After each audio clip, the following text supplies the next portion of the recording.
now, what would be the top 5 if I was applying for a job with Yeah. you? What 5 characteristics would I need to demonstrate to be successful? You gotta be very coachable because whatever I teach you today is gonna change, a year or two from now.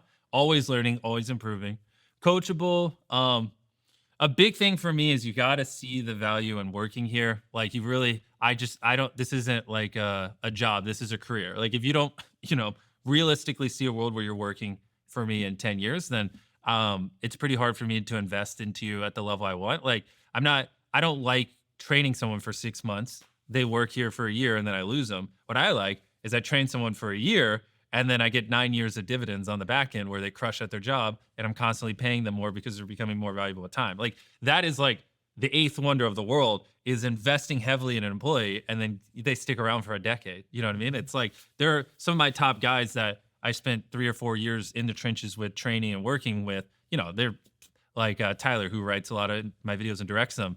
I, probably talk to him 5, 6 hours a day every day for around 4 years. And now because I can't he spends 100% of his time writing the videos, directing the videos, obsessed over that. Whereas I could theoretically max spend 5% of my time. So he's going to naturally just shit on me on it because he can spend way more time on it. And it's like, so, I have full faith in him, but the dividends that I get off of him after all those years of pouring all that time and effort into him. And now he knows exactly how I think, what I value, that I don't even really have to communicate with him. Sometimes I can just show up to film and like, I just trust that it's good, and I have a bunch of people across all my businesses like that, that it's like great. And if, in a world where Tyler's still working here 10 years from now, I mean, the amount of value out of someone like that is unfathomable. It is quite literally the eighth wonder of the world for a business. And it's like, that's what I want. But you only get those kinds of people, they see the value for working for you. And so they have to like deeply believe like the more valuable I become to this company, the more I'll be rewarded. And they like actually want to dedicate their life to the business. So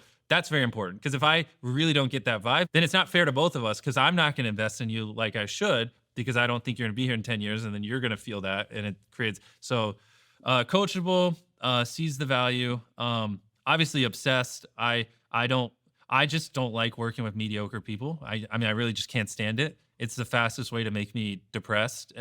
Is if I have to work with someone who's just not all in and just loves what they do. Um, it's just a lot of, stuff like that that I'm sure if you listen to like a Steve Jobs interview or something that he talks about, it's just the typical traits: obsessed, coachable, all in, sees the value. And what is the single worst trait